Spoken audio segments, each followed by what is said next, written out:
प्रिय भक्तों, जय श्री राम। आज हम सुनाएंगे गीता प्रेस गोरखपुर कल्याण भक्तमाल कल्याण से भक्तमती गजदेवी और हरदेवी की कथा। ये भक्तों सच्ची कथा है, थोड़ा लंबी है, इसलिए हम इसको दो भाग में सुनाएंगे। आज पहला भाग है इस कथा का, भक्तमती गजदेवी और हरदेवी की कथा। हरदेवी विशालापुरी के सेठ स्थानक देव की एकमात्र कन्या थी। माता का नाम गजदेवी था। एकमात्र संतान होने से हरदेवी माता पिता को बहुत ही प्यारी थी। घर में किसी चीज़ की कमी नहीं थी। हरदेवी का पालन पोषण बड़े ही लाड़ चाव से हुआ था। हरदेवी की माता बड़ी ही विदुषी थीं और उनका हृदय भक्ति से भरा था। वह नित्य श्रद्धापूर्वक भगवान श्री कृष्ण की पूजा करती थीं। माता की पूजा के समय हरदेवी पास बैठी रहती। वे भी माता की देखा देखी खेलने में भगवान की पूजा किया करती। माता ही संतान की प्रथम गुरु होती है। माता के स्वभाव, आचरण, चरित्र और व्यवहार का बालक के जीवन पर अमिट प्रभाव पड़ता है।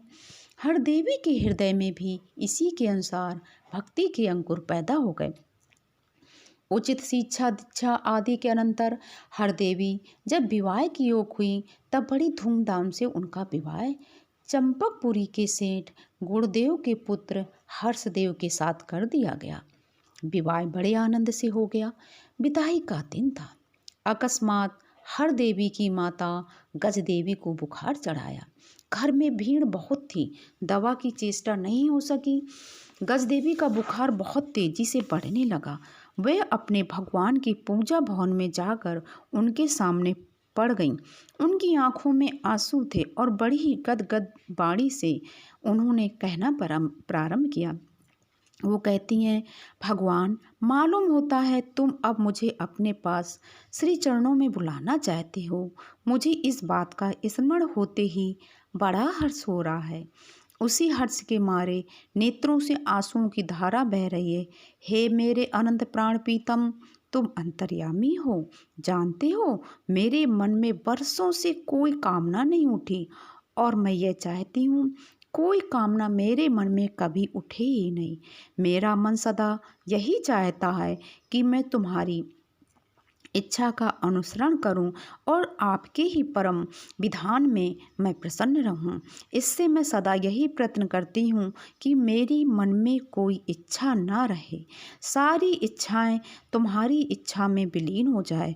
भाई भगवान, तुम्हारी इच्छा सफल हो और तुमने सदा मेरी इस भावना को बल दिया है तथा अपनी ओर खींचा है। आज तुम सदा के लिए अपनी सेवा में बुलाने की व्यवस्था कर रहे हो। इससे बढ़कर मेरे लिए प्रसन्नता की बात और क्या हो सकती है। परंतु स्वामिन, पता नहीं क्यों, शायद इसमें भी तुम्हारी प्रेरणा हो। मेरे मन में एक कामना जागृत हो रही है। वह यह है कि इस बालिका हरदेवी की आत्मा को भी तुम अपने पावन चरणों में स्वीकार कर लो। हे भगवान, ये तुम्हारी हो जाए। यद्यपि इसका विवाह हो गया है, आज ये अपने पति के घर जा रही है, तथापि इसके परम लक्ष्य तो तुम ही हो। बस मैं तुमसे केवल इतना ही वरदान चाहती हूँ कि इस पर तुम्हारी कृपा दृष्टि सदा बनी रहे और अंत में इससे भी सेवा का अधिकार प्राप्त हो। मेरे पति तो मेरी जीवन यात्रा के साथी ही रहे हैं, उनके लिए मैं आपसे क्या मांगूं। आपने उनको अपने चरणों की भक्ति प्रदान ही कर दी है। गजदेवी की सच्ची और पवित्र प्रार्थना स्वीकृत हो गई। अब भगवान साक्षात प्रकट हो गए और बोले, देवी, तुम मेरी भक्ता हो, मेरी ही परम धाम जा रही हो और सदा वहीं रहोगी। हरदेवी तुम्हारी पुत्री है। इस संबंध से वह मेरी भक्ति को प्राप्त होती है।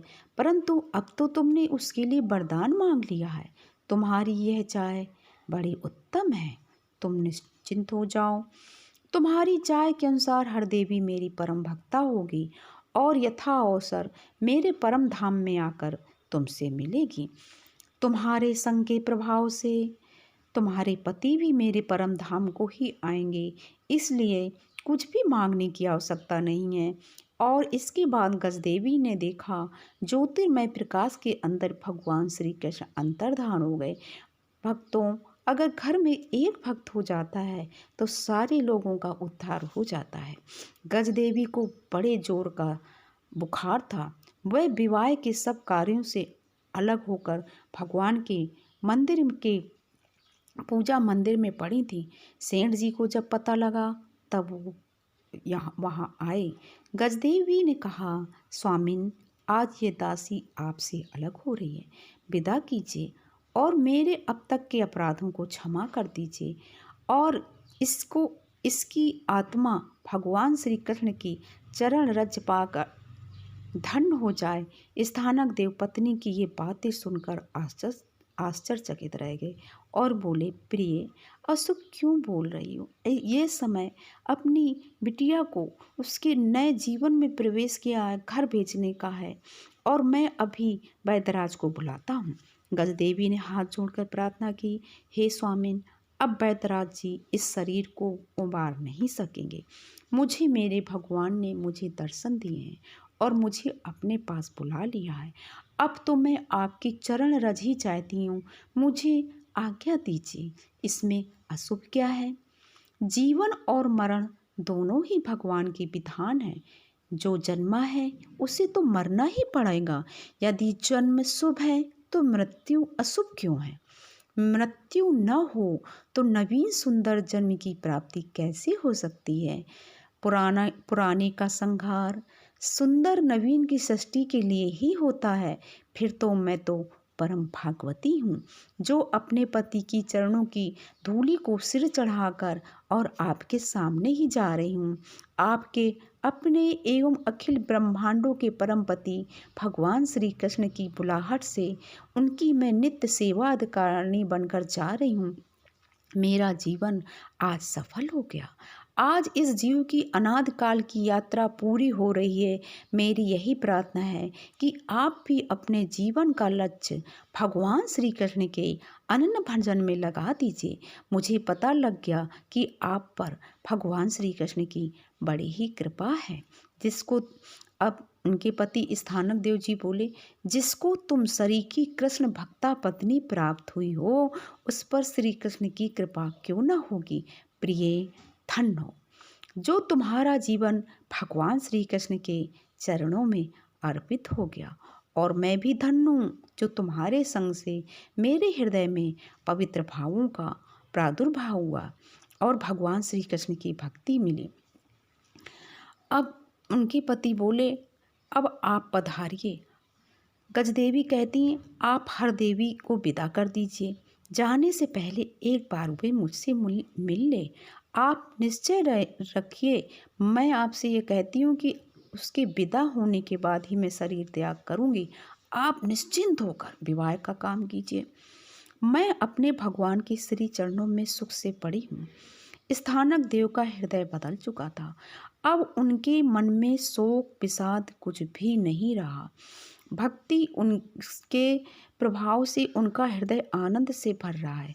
वे पत्नी की मृत्यु में भगवान का शुभ विधान देखकर प्रसन्न हो रहे हैं।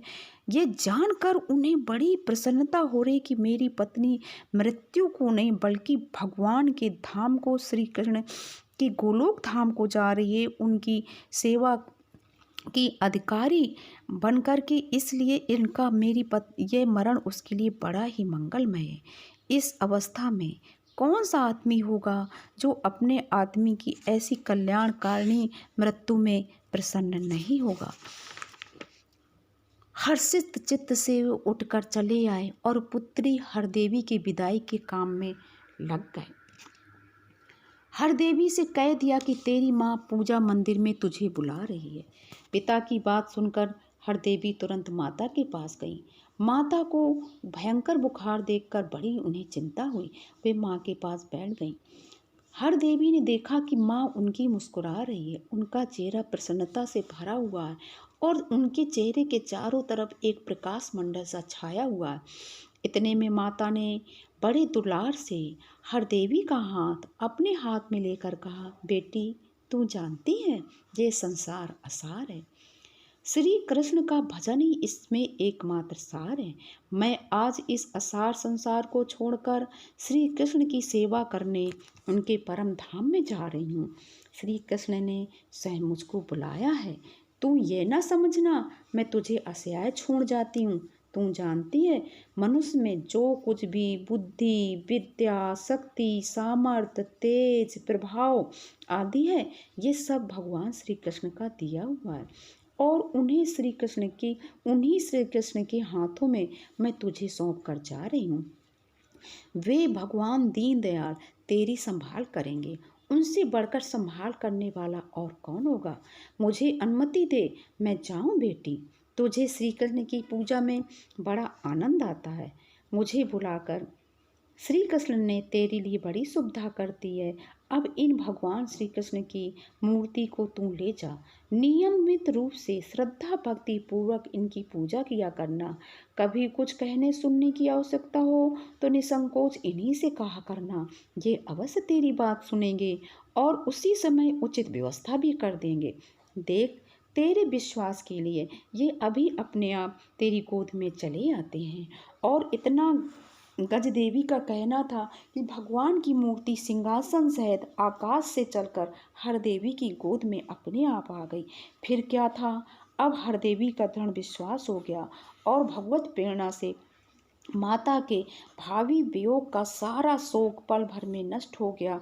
अब उसने माता की प्रसन्नता, मुस्कुराहट और उनके मुखमंडल का तेज के मर्म को समझा। उन्होंने मंत्र मुग्ध की तरह हंसते हुए कहा, माँ ऐसा ही होगा। मैं आज से श्री कृष्ण की हो गई और ये मेरे हो गए। अब मुझे विश्वास है कि तुम्हारी जगह यही भी तुमसे भी बढ़कर मेरी रक्षा करेंगे। तुम तो मेरे साथ नहीं जा सकती थी, परंतु ये तो कृष्ण मेरे साथ नित्य रहेंगे।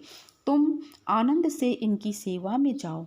जब स्वयं इन्होंने तुमको अपने पास बुलाया है, तब तुम्हें रोकने का पाप कौन कर सकता है। जाओ माँ जाओ, भगवान की सेवा करो। तुम धन्य हो जो भगवान की इतनी प्रिय पात्र हो, और मैं भी धन्य हूँ जो तुम जैसी सच्ची माता की कोख से पैदा होने का सौभाग्य मिला। माँ, मुझे आशीर्वाद देती जाओ कि मैं भी तुम्हारी तरह भजन कर सकूं और सबकी ससुराल में सेवा करूं और अंत में मैं भी श्री कृष्ण की धाम में आऊं। श्री गज देवी ने कहा, बेटी ऐसा ही होगा, तू निश्चिंत रहे।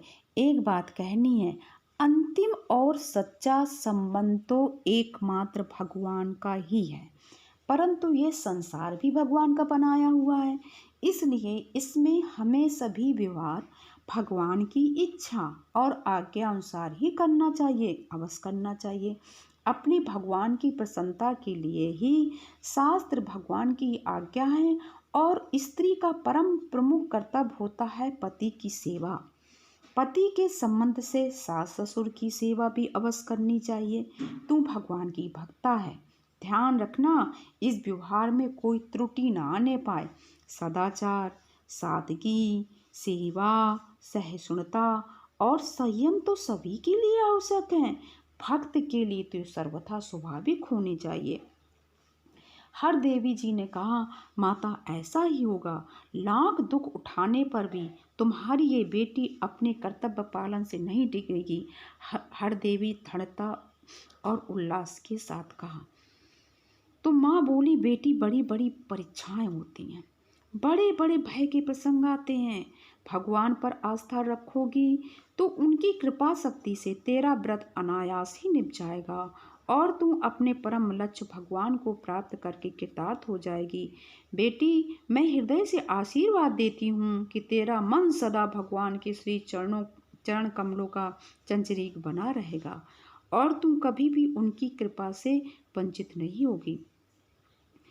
अब गजदेवी बोली, माँ, मेरी माँ, मैं अत्यंत बड़भागिनी हूँ जो तुम्हारी बेटी हूँ। ऐसी माँ कितनी होती हैं जो अपनी संतान को श्री भगवान की चरणों की भक्ति करने का आदेश और आशीर्वाद देती हैं। हर देवी ने आंसू बहाते हुए कहा, धन्य है माता और पुत्री दोनों को। सचमुच वही माता माता है, वही पिता पिता है जो अपनी संतान को भगवान के शुभ मार्ग पर चलाता है और उसको अग्रसर करने में सब प्रकार की सहायता करता है। अब हर देवी को उसके पिता ने बुला लिया। वे भगवान के सिंहासन को लेकर चली गईं। सिंहासन को सुरक्षित स्थान में पधरा कर उसने माता के पास कई चतुर और स्वामी भक्त सेवकाओं को भेज दिया, जो प्रसन्नता से उनकी यथा योग सेवा करने लगी। यद्यपि विदाई के दिन माता के बीमार और मरणासन्न हो जाने पर हर देवी को जगत के व्यवहार के अनुसार बहुत शोक होना चाहिए था। हर देवी के पिता स्थानक देव के लिए भी ये कम चिंता का विषय नहीं था। फिर भी भगवान की इच्छा से अब दोनों के हृदय बदल चुके थे। वे गज देवी के भगवान के परम धाम गमन की खुशी में मस्त थे और वे सोच रहे थे कि गज देवी सीधे भगवान की गोलोक धाम कृष्ण भगवान की सेवा में जा रही हैं। वे विवाह का कार्य तो मानो परवश किसी प्रेरणा से कर रहे थे। सब कार्य भली भांति संपन्न हो गए। हर देवी के विदा होने का समय आया। उसने एक बार फिर माता के श्री चरणों में जाकर प्रणाम किया और उनका आशीर्वाद प्राप्त करके पिता के चरणों में सिर रखकर रथ में सवार हो गई। भगवान के सिंहासन को अपनी गोद में ले लिया।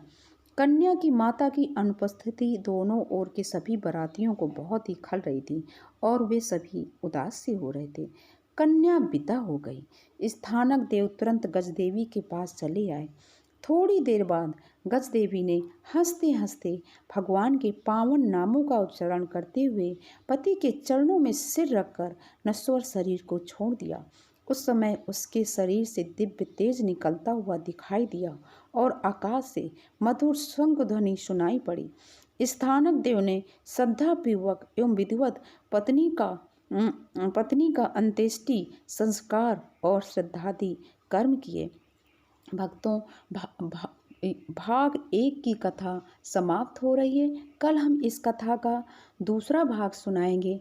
भक्तों, ये इसी कलयुग की अभी की सच्ची कथा है, इसलिए ये कथाएं ज़रूर सुनिए ताकि कथा सुन के हमें भगवान की भक्ति प्राप्त हो। और वीडियो ज़्यादा से शेयर करें ताकि सभी लोग भगवान के भक्त बने। बोलिए जय श्री राम, जय श्री कृष्णा।